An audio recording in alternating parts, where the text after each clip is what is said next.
You are tear for another for an apostle so Medina do one enemy say Odifo Akwasi Antwi the spiritual president na me sign nature nyina isi anemu na anka me basa de a na anka me be ka nature ho asem but Ghana nyina nso nim say man nyina president nti asem bi ba na fa ma ho a na ma meka bia aya na manfo bi say e man nyina president wada na wo tua he ana wo he wo nyankopon kukumu ana wo da he ana wo twere mfa na matiti se bi ni nam se bi piepie na ma wo se e ma me Patricia e hiedu evangelist ma me a kan ye friend agada abozige ba cheche na dwen ma wo se bi kasa ma abozige kra che se eye ne yasa asem na basa na adisa na ne ami kan e ma nya president me kasa sem de adibire na ba ma ho asem ba ehiame kase Ghana for nim hana sene amatia wantimi ma me nche oba subai ka kranchiro so oba per 25 times tax a day chiri me say oba per 25 times tax a day fa book na fa pen fa to chiro to me be cheche and when we talk about marriage so marriage there's about 3 keys bi wo mu a when you fail the marriage and also another problem and also maybe chere me we are not fire left and right and back and front what I say tie mama got 3 keys na our marriage no answer ma be fire answer me didi ni kura brew na before me fire sa no me say mama chia me yere queen varsity queen papa onyame hira no onyame ma kwatenten na mama chia na na hema paraku estate mama chia papa odi formal church of Pentecost papa nyame hira okese pa na mama chia Ghana ma nyina broche for my hweme me mama Juliana mama Helena ubia New Jersey for God bless you papa nana retire jehu apia onyame ema won kwatenten ahode ene onyame bambo ene yesrema ho message kuma wo abrochi America ma nyame hira ni America ne se sabre ma me kodi commercial break na me ba me the fire for fire na ma be kire e ma suban ade a wuti obeti aware ase a wutimi de ya no ye ne ya e ma ne kodwam okodwam ha e ma so de ade a wuti minim sister bi a say tie wo de ma me komra ma me commercial break ma me komra.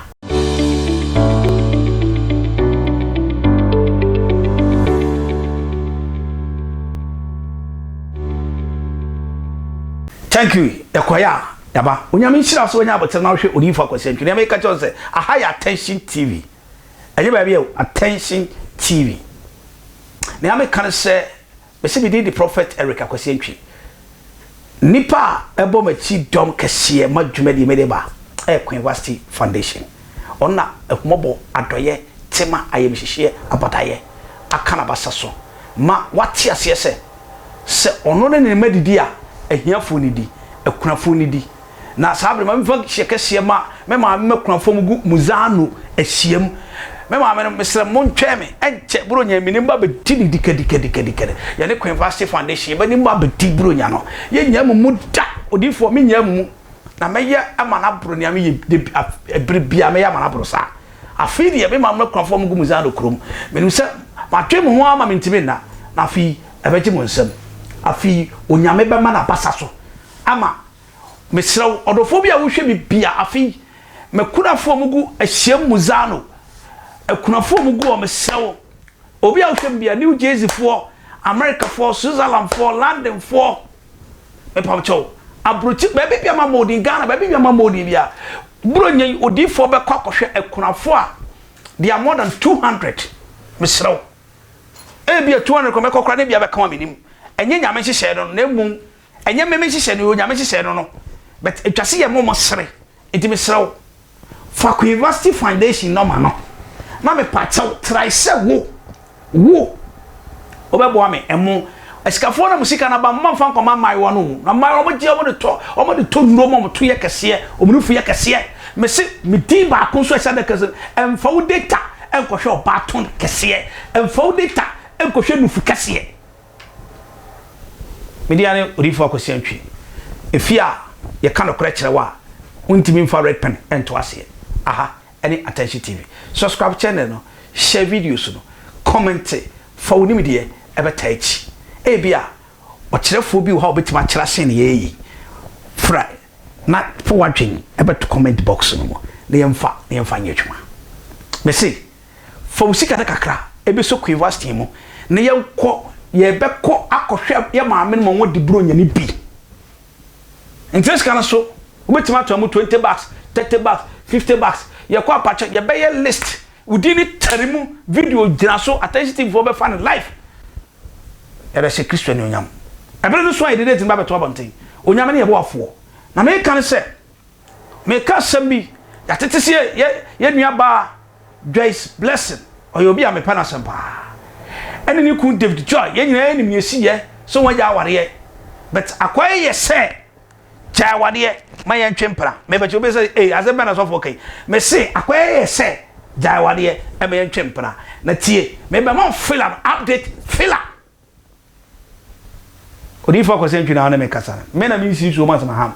na won tie ase nso a hwehwe attention TV wo beti ase ma yen ko yanim me se oba bia hia touch 25 times in a day ho meba ho 25 meba ho afom se hia another secret things bi wa aware nipa 3 we wo feni ya wo aware na nyina da number 1 oba communication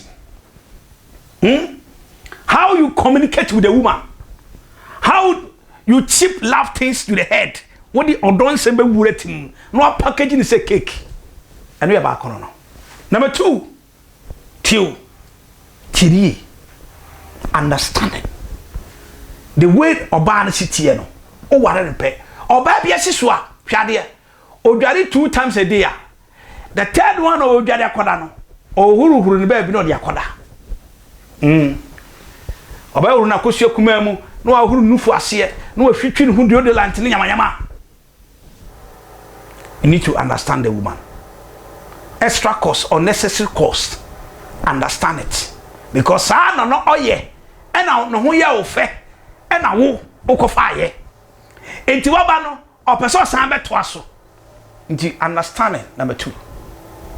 afetie you create a life window, 2 of you no create no create sade mo we fira wade ma awade ni stand se free mo any stand se no create ya memo a obi fu mo bi o be kwa bonten sentiase ya memo a se communication memo a awade ni effective eno na ato ye nua ba Joyce Blessing any Tvgh David abeba bonten allege ne ye tin se professional way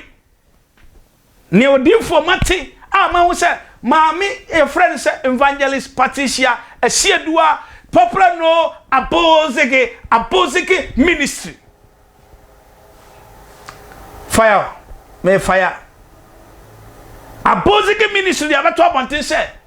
allege okay can say da ba bia die hima me makosia me be kabi say no Apozege, you a woman and I support your ministry. Odi for Akwasi Antwi Apozege, you know say I support your input. But why? Oba bontimeka say ye nua ba Joyce Blessing me shadum bia say unbreakable still. Oso akobo dwaman. Na ne man ba akonye Tvgh dia. Apozege say me na wo ka no. Now patch say ye nua ba ma Tvgh. Sabe ne be me de ne ntem anya djuma Apozege. Ana David untimi nwam. And also another crucial issue. And I make 25 times touch me bet you. Oba aduane a hwade koso no to kakra. Wo kwa no asabe bo no to kakra. Na ko no asabe wo sabe no nfim kakra no we shake it salam. Wo no asabe so ni poku emi. Hwe obi ahwe Bible na kan Solomon chapter 6 verse 1 to 3. Osina me paso. Se Tvgh ne paso pa onyo bi ndaso. Joyce nso paso onyo bi ndaso. Na me pia na jude so ma ko hwe me dofo. So Joyce go out and find Tvgh. Ko hwe David so pie ko hwe Joyce. Ada na Apozege be keka wi. Yanko yani mai. Enti oba wo kitchen afehwe ade oba ni timi abo na so kakra I fe na o fe ne kon na wo do take ma fa na so na o kisin kakra o kokotena sia oba hwade na obeso de nsa tien na do nsa fati na fe ne kakra 25 no mun se wa na America no 25 touch the last time kra kitchen ho no oba betima ma akwa ma wadwam afemu free wa oba ne kodware no ai so dwa na ogina ho na wo hwe engine room na wo hwe ne fuai my god is hallelujah a Christ for monye so ame ho mame ebeji mu nsam obi se na dey na di fu ati asimu na bi o man ti asimu nka ho na be ka me se ye man nyina president afaja ye okura no another attack to me see asa wo tira water cross no so obe ni to so dia ni so o dware okotua enna fantini bi ase bedi ansa wadi anase bedi ansa wadware ana was wadidi afa 25 times in mu ana intikit adwae ho kra de no afa fiano ne kisses to me cost about 10-15 minutes mafuru a wo ba ne sra na pacho de nkuru be sra nsa na de abam na chi na wo sra ko na wo to boas na wo masache ne ko na wo masache ne ko eno so bibi betimesi ho 25 times afa mu wi a mo ba ho a afansa obandi ni ti beto so asesa na ebu piro so anase akumra soro na fa wonsa na na ho na ofefe na ni nyina ka 25 times sesanya mo nyina feri oba obi disappoint David pesa bi bisa se wo dai no ne yese papa bi e fra no Akwasi ose hwan no amanfo alert keka se eba ne ye brother ya menim so oye sound engineer esa ye producer yi amanfo keken anu so aka bi aje mensem se ba no kwa ndie nko betima mpacho obi yire e de na bakoye wo dia fire bond you fire you I burn you with the fire asema wo keku wonu na mini aba Joyce set so what disappoint me set what disappoint me Joyce u see this egu me kam no me na me beka wa station bi so me modi nkra say Joyce wo di nyumi ba na nyumu na eba no abema abonini abafa nyina asore anante ampa do is pepe na akwa lunch abonse mebe ya gina chen atamfo ati shock o wati asede committee hu nyumbae na Joyce na pese bisa senti so ayampa obanso no nim seniku akwara ne papa nie sedie ne test be mu ana aba alert na me kan say David so wantimi anye we nyina ma oba dia oba be fu dem akọ irrespect of ushisimo etin ana ushisimo nyetin orofo na me kan say ma ho asem ba mo kan be shime David na me kan say ya so bi kuntun were so bi kuntun no wa we no in fact David ma mi misaw obema na pa eye adwuma ojek me be ya ogina camera na die ogina ai na we na stretcher na wa wan na gotumpem sa ai for example Mariam na de Mariam akodu fie na wantimi aye nu adwuma na wantimi anwem ama no na wa ye nu adwuma in fact obema bu ya we no and over catch them any explanation. I don't have explanation to give it to you because until the lady says maybe we have tete ma ushia no ye young girl se no ne ami hu ni say David ope wo yere Joyce so pe ne yere nti Ghana foi ne esi wo David Joy ne Joyce ntam no me pa chaw ye ntimi nka because they still love themselves and I'm telling you people are shouting mo kasa abonte Mami evangelist Patricia Siedua mo kasa say David Joyce akoba dwaman Joyce akoye say me hu say mami agrada ka say so bi be support Joyce say ni panso dwamanfo me pa chaw me na me support abozege me na me support me na me kasa Bible say so bi bo dwaman kata na dwaman so padi akon anu tum na fo wade say David Joyce say wo penadia where is the Ghana problem Ghana for problem is saying obeka sofu na adwen yadwuma the problem is saying we should speak the truth obi life in job say are you the church who are you to judge Joyce Blessing who are you to judge David Joy David adeɛ bi wo ha wonim so Joyce a bema memo bi control adwen sinipika se be yira badwaman kora mepɛ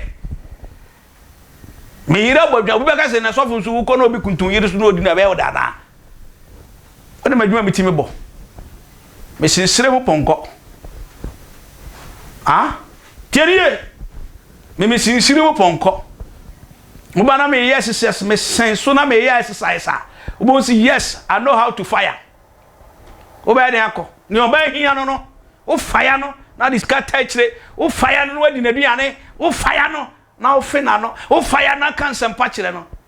oba problem no the respect you give to the woman you will double it and give it to you. The money you give to woman she will double it and give it to you. But when you disrespect woman also will disrespect you times 10. Therefore enye we na be ma Joyce na bra aba wiyo Joyce mama ka sam nkyero so won so ni se etesade ya and what disappoint heaven a disappoint osoro hima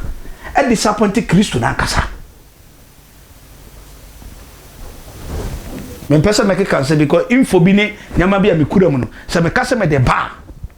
abe more fire abe ye ucha Joyce tie me Ghana nyina se ba badwaman Kristo nkancha se ba badwaman enna me pesa wote ase odi fo nkancha se ba badwaman enna me pesa wote ase ana no wo de ring e she wonsa abeku santana bi sa pe na otu ring ne besi ya Joyce ma me ka sam chiro ma me ka tie me Joyce tie me tie ma me ka sam chiro ma me be enyu ayenyu wo be she ayeshi moturo de me mpe me ba se mbetufu ni ameka we ya masisiri amafo asem okan no se nyame hiaw kokuru nchen ma me oda wintimi nda oba bi dwodwo pe u take ba o remember Davejoy so take ba or remember for how long you people play hide and seek. David say ya so beka so bi ba o ba yo bi ba na ba ko DNA test na DNA test so ba ko prove sampa akwada na nya wo ba akwada na nya father love mu ne Joyce tuntumi kan se e ba na obi dia so Joyce me ba abontin ka se ba na ye osimasi na obente ba dia se ne na internet so akrachi no ka so onima kan amamre oni se ofan kosia no enye ne kwano no bese me DNA-Prophet Akwasi Antwi na me kan se me pe ene metima kasa asemu ya kan yi enti na me kan se share video e pia video no so comment bring your comment box bese oba de o de ne kofi se na Mariam gina he osopa awa baby asoso nda me kura mbeto no ha na me mahime enso you know how will you do how do you feel it how do you see it today we no penwa mema Ghana for dem kasa o say ade they are poison. Ghanaians are poison. Joyce me pesa obe kasa shut up and bend down low for Joyce. Shut up and bend down low for Davejoy. So fish up a David we enya Bible say obeja oba na cholete shene so fan ko mabusiafo so pen sa safasa leta na sanko na mo sanko ko di mu do we advance ya de nyama beti tantare ho abe trending news we nya trending news we ya bomb news obi seye eye wo papa wo ho obi seye ye wo fe ne mo da benda wadwen se ensa na wo de kire obi so no ni se nka ne wo so se na wo obi seye ye wo fe Joyce Blessing abrabo aye wo fe se ye se no a won sa na de a kire Joyce so no me pato enan ne wo so sene na office yen say Davejoy anasema ba yese ba ne nyane de nti ye kan he ma obi anso ka bidia mehu ni pe kan aye wo de nti na wo so be fa ka bidia me patoti on sana de say Davejoy na wo so sene na Joyce Blessing awale problem abema me pato wo so de wo ye nipa de be ba ho se pompo bo na ntwi na pompo no bisu be bo nipa de ho se na ntwi honam no so ye honam ena nipa so honam no so ye honam sayare ne betima bo bia pompopo unia no peja ni sa tuntem say sisters today no chere pe pa cha bo am so de no beto eva and then Joyce de aba and Ghana for nyina kan pintem tie me na me kan say Joyce o your ba so feel say David enko so anwewa obi nsi nkwan because David ring and ade she koy and kra question mark Joyce you very careful question mark ko UTV ukwa ring ni se onsa as a missus na koyiye eno je so da so apa ukun ukun ring utimi guys say before for ring and ka be disaster e be pump e be fire ka o see ni na menye free mikam o pe David ko back ko for ku se Ghana for so we abie David so pa yira tisi am ko bi Mariam say be mo no ho kotuso odwom ananso obi betuso odwom how this does it going to feel I catch him simple say I can't stand that a friendship whatever it takes so I'll quit. David, don't quit. Joyce, don't quit. The only thing I will tell you that go for your heart. That's a Joyce. Joyce, go for your heart. That's a David. A see, say I pass across a see o ya woni yakopon tema kunta buo wona wo kogine ho bu akonta Ghana for ya no ya poison Ghana for ye say nipa Ghana for asamba wa hwe be kun banu madura kun na me kan say still unbreakable still me shadum biase still Davejoy still Joyce minchi na nipa beka Joyce onyame ho kame ho Joyce Ghana for asam na bombe garnish no amuda be take na be garnish asam no Ghana for garnish asam Ghana for to me garnish asam no ha na home na ye bchihie na fear and panic na eba maka cho se eskafo moduane dodo ye ma so uska na de ba kwa ya ne se oba timi committee no tra be ma ba ko tio oba timi tra be ma ba ko be ma timi tra be ma oba ba ko nti se oba committee no tra be ma ba ko no ndio mistakenly okofum se be ma Davejoy ne koye anka nya nimsu anka o Joyce jama nka utu gospel uye nyame adwuma enye hwe me pacho se to oba betimi ato be ma betimi ato oba what you say feelings is a feelings ebi amika David na to fa bi ankoye wo de boss to papa yo ade oba su chi no be ma na contest bi wa bonten men ka se na Joyce aye ne ye men ka se ye men ka se yo but ni amika ne se na Joyce say ye do kra entwe ye but David kata oyire dwaman so na pe wade afa na pe wade ayere fa opa wade afa na kwasiedua ye dua so mpamiensa ni ameka sebia buru sebia nyaado baby am shas Ghana fo ni David wonu Joyce shas ni baby ofiri papa no so alleged ye claim say eye ne bane sa Davejoy obey e ko onu su dwa nanum say